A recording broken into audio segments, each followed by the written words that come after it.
দেড় ঘণ্টা অপেক্ষা, তবু এলো না অ্যাম্বুলেন্স। সন্তান জন্ম দিয়েই অকালে নিভে গেল ২৫ বছর বয়সী গৃহবধূর প্রাণ। ফারাক্কা ব্লক হাসপাতালে ক্ষোভ। রেফার করার পর টানা ১.৫ ঘণ্টা ধরে মরিয়া চেষ্টা, ফোনের পর ফোন, তবুও মিলল না সরকারি অ্যাম্বুলেন্স। শেষমেশ নবজাতক সন্তানকে জন্ম দিয়েই মৃত্যুর কোলে ঢলে পড়লেন এক তরুণী মা। হৃদয় বিদারক ঘটনাকে কেন্দ্র করে তীব্র চাঞ্চল্য ছড়িয়েছে মুর্শিদাবাদের ফারাক্কার নবনির্মিত ব্লক প্রাথমিক হাসপাতালে। মৃত গৃহবধূর নাম জামিলা খাতুন, ২৫। তার বাড়ি ফারাক্কার ইমামনগর গ্রামে। হয়েছে বলতে আমার এটা বোন, কাকাতো বোন। আজকে ডেলিভারি বাচ্চা জন্ম দিতে যে হসপিটাল নিয়ে এসে মারা গেছে। তো মূল কারণটা হচ্ছে যে বাচ্চাটা হয়েছে সকাল ৯টাতে, আমরা হসপিটাল নিয়ে এসেছিলাম। হসপিটাল এই যে ফারাক্কা ব্লক হসপিটাল দেখতে পাচ্ছেন, এই ব্লক হসপিটাল আমরা নিয়ে এসেছি। ডাক্তারবাবু দেখেছেন, ডাক্তারবাবুর সঙ্গে কথা বলে যেটা বুঝেছি যে পেশেন্ট আমার সুস্থ আছে। পেশেন্ট সুস্থ অবস্থা থেকে আমার শুধু পেশেন্টকে রেখে আমি জাস্ট ঘরে গিয়ে আধা ঘন্টার পরে খবর আসছে যে আপনার পেশেন্ট সিরিয়াস হয়ে গেছে। সঙ্গে সঙ্গে পেশেন্টের ব্যবস্থা করার জন্য আমরা তড়িঘড়ি ব্যবস্থা করি যে পেশেন্টকে সিরিয়াস হয়ে গেছে তো অন্য কোথাও নিয়ে যেতে হবে।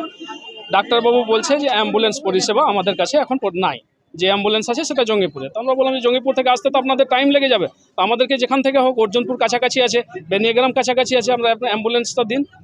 অ্যাম্বুলেন্স বলছেন না, আমরা সেটা ব্যবস্থা করতে পারবো না। এমনকি বলছে যে বিওমএইচের নাম্বারটাও আমরা চাইছিলাম যে বিওমএইচকে কন্ট্যাক্ট করুন যে অ্যাম্বুলেন্স যাতে আমাদের পাঠায়, পেশেন্ট আমাদের সিরিয়াস আছে, বাঁচাতে হবে আমাদেরকে নিয়ে যে কাছাকাছি কোনো হসপিটালে বা নার্সিংহোমে আমরা অ্যাডমিট করে পেশেন্টটাকে আমরা বাঁচাবো। তখন পর্যন্ত আমাদের পেশেন্ট কথা বলছে। পেশেন্ট ইঞ্জেকশন করেছে, ডাক্তারবাবু ইঞ্জেকশন দেওয়ার সঙ্গে সঙ্গে পেশেন্ট আমাদের সিরিয়াস হয়ে গেছে, একদম সেন্সলেসের মতো, কোনো নাম ছিল না। ওই সিরিয়াসের সঙ্গে সঙ্গে আমরা ব্যবস্থা করার চেষ্টা করেও কোনো নিরুপায় আমাদের অ্যাম্বুলেন্স পরিষেবা না পাওয়ার জন্য প্রায় ঘন্টা দেড়েক পর একটা অ্যাম্বুলেন্স এসছে। অ্যাম্বুলেন্সে করে আমরা কাছাকাছি হায়াত নার্সিংহোমে, অ্যাম্বুলেন্সের গাফিলতির জন্য আজকে আমার একটা জীবন, জলজান্ত জীবন চলে গেল। সঠিক সময়ে যদি আমরা অ্যাম্বুলেন্স পেতাম, ঠিক যদি 12টা 12:15 নাগাদ অ্যাম্বুলেন্সটা আমরা পেয়ে যেতাম। সেই অ্যাম্বুলেন্স আসছে আপনার 1:01 1:30 নাগাদ। এই অ্যাম্বুলেন্স প্রায় 1 থেকে 1.5 ঘন্টা যে অ্যাম্বুলেন্সের ডেটে আসা, এই অ্যাম্বুলেন্সের পরিস্থিতির জন্য আমরা আজকে এই আমাদের দেখেন, এইটা ব্যাপারটা হচ্ছে, এটা একমাত্র অ্যাম্বুলেন্স যদি সঠিক টাইমে আসতো তো ট্রিটমেন্টও ঠিক টাইমে পেতো, তাহলে বেঁচে যেত। আমি একদম হার্ড অ্যান্ড ফাস্ট বলতে পারবো না যে একদম বেঁচে যেত, ঠিক আছে। পেশেন্টের আন্ডারলাইন যে রোগ সেটা হার্টের, সেটা হয়তো আনডিটেক্টেড ছিল, আগে থেকে হয়তো ছিল কিছু একটা, হতেই পারে, যেহেতু পেশেন্টের কোনো রকমের এই ছিল না। সেটা এক্স্যাক্টলি আমি টাইম জানি না, তবে মোটামুটি 45 to 50 মিনিটস তো আমি নিজেই আর কি মনে করি আর কি। তাহলে অ্যাম্বুলেন্স তাহলে এটা সঠিক সময় পাইনি, তাহলে সেই সময় অ্যাম্বুলেন্স পাওয়া দরকার ছিল। হ্যাঁ, সেটাই আর কি। আপনার নাম? আমার নাম ডক্টর শাহরুখ হোসেন, আমি মেডিকেল অফিসার, ফারাক্কা বিপিএসসি।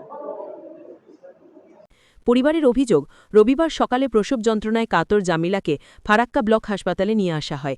সেখানে তিনি এক পুত্র সন্তানের জন্ম দেন, কিন্তু কিছুক্ষণের মধ্যেই তার শারীরিক অবস্থা আশঙ্কাজনক হয়ে ওঠে। হাসপাতালে চিকিৎসকরা দ্রুত তাকে জঙ্গিপুর সুপার স্পেশালিটি হাসপাতালে রেফার করেন। এরপর শুরু হয় অপেক্ষা। একবার নয়, বারবার ফোন করা হয় ১০২ নম্বর সরকারি অ্যাম্বুলেন্স সার্ভিসে। তবুও ১.৫ ঘণ্টা কেটে যায়, কিন্তু দেখা মেলেনি অ্যাম্বুলেন্সের। অবশেষে দীর্ঘক্ষণ পর নিজেদের উদ্যোগেই অর্জুনপুর হাসপাতাল থেকে একটি অ্যাম্বুলেন্স নিয়ে এসে ওই গৃহবধূকে জঙ্গিপুর নিয়ে যাওয়ার চেষ্টা করা হয়, কিন্তু না। অসহায় পরিবারের চোখের সামনে মৃত্যু হয় জামিলা খাতুনের। নবজাতককে কোলে নিয়েই ভেঙে পড়েন স্বজনরা। মুহূর্তে হাসপাতাল প্রাঙ্গণে শুরু হয় ক্ষোভ।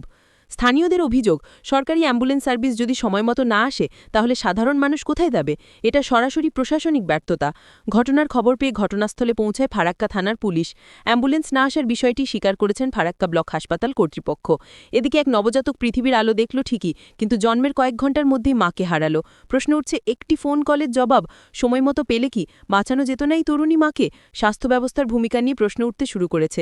সাধারণ মানুষের অভিযোগ, শুধু ফারাক্কা ব্লক নয়, সর্বত্রই ১০২ নম্বর অ্যাম্বুলেন্সের গাফিলতি পরিলক্ষিত হচ্ছে। অবিলম্বে বিষয়টি স্বাস্থ্য দপ্তরকে গুরুত্ব সহকারে দেখার দাবি জানিয়েছেন আমজনতা। একটা ফয়সালা করে যাক। আজকে আমার পেশেন্ট মারা গেছে, কালকে আর কোনো মায়ের জীবন খালি হবে কেন হবে? আর এই ফারাক্কা ব্লকের হসপিটাল নিয়ে এমএলএ ফারাক্কা, আজকে ফারাক্কা এমএলএ কে এখানে ডাকুন, দেখে বলুন কোথায় মডেল ফারাক্কা? মডেল ফারাক্কা কিসের জন্য লাশ হয়ে শুয়ে আছে আজকে? কিসের জন্য তার খেসারত দিতে হবে আমার বোনকে? ১.৫ ঘন্টা ধরে অ্যাম্বুলেন্স পরিষেবা কেন হলো না? কেন ১.৫ ঘন্টা যদি অ্যাম্বুলেন্স থাকতো আসতো?